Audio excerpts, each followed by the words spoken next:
بسم اللہ الرحمن الرحیم۔ سامعین کرام، ہمارا سلسلہ کلام چل رہا تھا سورہ فاتحہ کے حوالے سے۔ درمیان میں فلسطین اور اسرائیل کی جو جنگ ہے اس حوالے سے کچھ باتیں آپ سے کرنی پڑی، کیونکہ امت مسلمہ کا ایک درد ہے، ایک غم ہے، ایک پریشانی ہے، ایک تکلیف کا دور ہے جس سے گزر رہے ہیں۔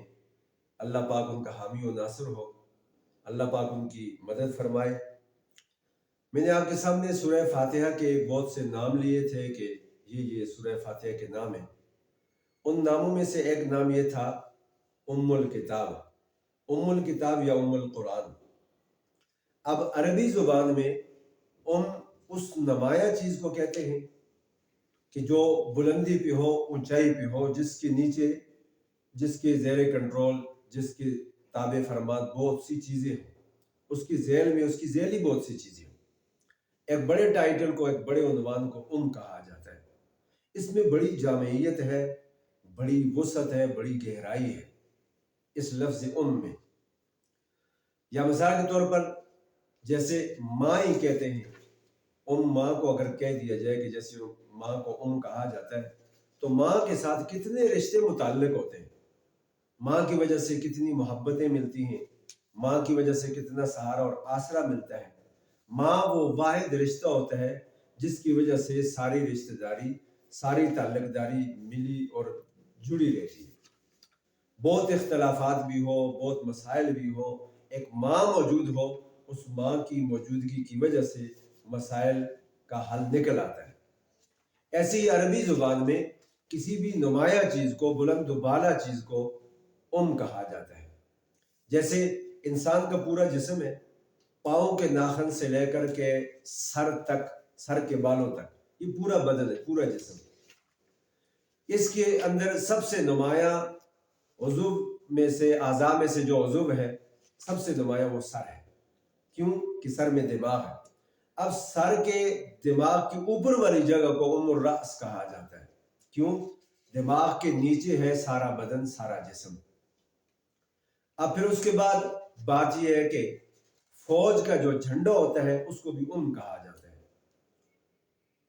جیسا کہ اللہ کے پاک پیغمبر صلی اللہ علیہ وسلم نے فرمایا، جب صحابہ کرام کا لشکر جا رہا تھا غزوہ موتہ کے لیے، تو آپ صلی اللہ علیہ وسلم نے فرمایا کہ اگر یہ کمانڈر شہید ہو جائے تو جھنڈا دوسرا اٹھا لے، اگر وہ شہید ہو جائے تو دوسرا اٹھا لے، جہاں تک کہ 3 کمانڈروں کے نام لیے۔ اور اس روایت کے، اس حدیث کے جو راوی ہیں وہ کہتے ہیں کہ مجھے یقین ہو چکا کہ یہ تینوں شہید ہوں گے۔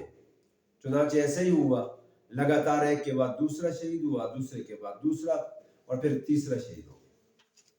پھر اللہ کے نبی نے فرمایا کہ اس کے بعد یہ جھنڈا، یہ علم اور پرچم وہ لہرائے گا جو اللہ کی تلوار بن کر کے آئے گا، اور جب وہ آئے گا تو چھا جائے گا، اللہ پاک مسلمانوں کو اس کے ہاتھوں سے فتح دے گا۔ چنانچہ ایسا ہی ہوا، حضرت خالد بن ولید رضی اللہ تعالیٰ عنہ تشریف لائے، لیکن ان تمام کمانڈروں میں سے، ان تمام صحابہ میں سے کسی ایک نے بھی پرچم کو گرنے نہیں دیا، اپنے اس جھنڈے کو سرنگوں نہیں ہونے دیا۔ فوج کے جھنڈے کو کہا جاتا ہے کہ اس کے نیچے پوری فوج لڑتی ہے اور اس جھنڈے کو کبھی سرنگوں نہیں ہونے دیتی۔ چنانچہ غزوہ موتہ کے اندر بھی یہی ہوا۔ حضرت خالد بن ولید رضی اللہ تعالیٰ عنہ کی 9 تلواریں ٹوٹی ہیں، لیکن وہ وہاں سے ہٹے نہیں بلکہ ڈٹے رہے، اللہ پاک نے ان کو فتح دے دی۔ اس کے علاوہ بھی ان کے بڑے کارنامے ہیں کہ کسی ایک جنگ میں بھی ان کو پسپائی بھی نہیں ہوئی۔ بہرحال میں اس پرچم کو سنبھالنے اور نہ گرنے دینے کی بات کر رہا ہوں۔ ایسی غزوہ بدر میں بھی ہوا کہ ایک مرتبہ، ایک موقع پر ایسے ہوا کہ دوران جنگ میں ظاہر بات ہے ہنگامہ خیزی ہوتی ہے اور مشکل صورتحال ہوتی ہے۔ اس افراتفری اور ہنگامہ خیزی کے ماحول کے اندر، جبکہ مسلمان تھے بھی 313، ادھر کافر 1000 کا لشکر تھا، اور وہ ہر قسم کے اسلحے سے لیس تھے۔ اس وقت کی مہارت ان کے پاس تھی، ٹریننگ ان کے پاس تھی، ہر قسم کا اسلحہ، ہر قسم کی طاقت اور صلاحیت ان کے پاس تھی۔ ادھر مسلمان تھے، وہ ہجرتوں کے ستائے ہوئے، وہ سفروں کے مارے ہوئے، وہ غریب مفلوق الحال فقیر، اور وہ بھی جن کی تعداد انگلیوں کے پوروں پہ شمار کی جا سکتی تھی، 313 تقریباً۔ اور اس طرف ان کے پاس ہر قسم کا اسلحہ موجود ہے۔ دوران جنگ ایک موقع پر ایسی ہوا کہ مسلمانوں کا جھنڈا غائب ہو گیا، تو نبی کریم صلی اللہ علیہ وسلم نے حضرت سیدہ عائشہ صدیقہ رضی اللہ تعالی عنہ ام المؤمنین ان کا دوپٹہ لا کر کے دیا حضرت علی رضی اللہ تعالیٰ عنہ کو، کہا کہ علی جاؤ اس دوپٹے کو پرچم بناؤ اور لہراؤ۔ یہ جو سفید اور سیاہ پٹیاں ہیں جھنڈے کے اندر، اور جس طریقے سے آپ صلی اللہ علیہ وسلم کا جھنڈا تھا سفید بھی تھا اور اسی طریقے سے کیا کہتے ہیں سیاہ بھی تھا، یا آپ کی پگڑی کا جو رنگ تھا وہ سفید بھی تھا سیاہ بھی تھا، لیکن اس موقع پر جو پرچم بنا تھا وہ دوپٹہ تھا حضرت عائشہ صدیقہ رضی اللہ تعالیٰ عنہ کا، اس میں سفید اور سیاہ دھاریاں تھیں۔ تو کہا کہ اس دوپٹے کو آپ پرچم بنا کر کے لہراؤ۔ چنانچہ اگر جھنڈا نہیں بھی تھا یا سمجھے گم بھی ہو گیا تھا، اس کو تلاش بھی کیا جا رہا تھا اور ساتھ فوراً نیا پرچم ان کے ہاتھ میں تھما دیا گیا۔ تو فوج کے جھنڈے کو کہا جاتا ہے۔ ایسی مکہ المکرمہ کو ام القریٰ کہا جاتا ہے۔ ام القریٰ کا کیا معنی ہے کہ یہ وہ مقام ہے کہ جس کے ساتھ دائیں بائیں مشرق مغرب میں شمالاً جنوباً دائیں بائیں آس پاس میں پورے ایریے میں بہت سی بستیاں اور آبادی ہے، اور یہ وہ مرکزی مقام ہے۔ قرآن مجید میں کہا جاتا ہے نا للذی ببکۃ مبارکا، عربی میں مکہ کو بکہ کہا جاتا ہے، اس کا معنی ہے درمیانی جگہ، گویا کہ مکہ کا معنی ہے درمیانی جگہ۔ اگر کوئی آپ سے پوچھے کہ پوری دنیا کا سنٹر کون سی جگہ ہے تو آپ کہہ سکتے ہیں کہ مکہ المکرمہ سنٹر ہے، مرکز ہے۔ اور اگر کوئی پوچھے کہ انگلی لگا کر بتائیں کون سی جگہ ہے تو آپ مقام ابراہیم پر انگلی رکھ دیں، وہ مقام وہ جگہ ساری زمین کا مرکز اور سنٹر ہے۔ چنانچہ اللہ کے پیارے حبیب صلی اللہ علیہ وسلم اس مکہ المکرمہ میں تشریف لے گئے، حج کے اعمال کی وجہ سے پوری دنیا کا مرکز ہے وہ مکہ المکرمہ۔ ویسے بھی قرآن مجید میں جو اس حوالے سے بات بیان ہوئی ہے، فرمایا ان اول بیت وضع للناس للذی ببکۃ مبارکا، سب سے پہلا ہے وہ گھر جس کو لوگوں کے لیے بنایا گیا، للذی ببکۃ مبارکا، جو ببرکت مقام ہے مکہ المکرمہ، اس مقام پر ہے یہ گھر خانہ کعبہ بیت اللہ۔ اور پھر دوسرے مقامات پر آتا ہے کہ وہ طواف کرنے والوں کے لیے بیت اللہ بنایا، اعتکاف کرنے والوں کے لیے بیت اللہ بنایا، عبادت کے لیے وہ بیت اللہ بنایا، اللہ کا گھر۔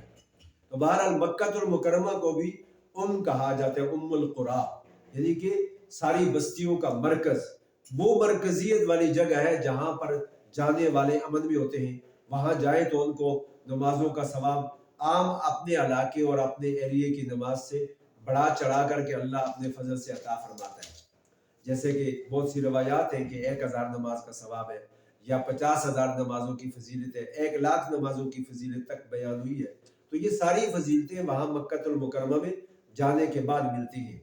مکہ مرکز ہے ساری کائنات کا، ساری دنیا کا، تو اس مرکزیت کی وجہ سے اس کو ام القریٰ کہا جاتا ہے۔ تو سورہ فاتحہ کا یہ جو نام ہے ام القرآن یا ام الکتاب، وہ اسی نسبت سے ہے کہ سورہ فاتحہ کی 7 آیات میں سارے قرآن کی جھلک موجود ہے۔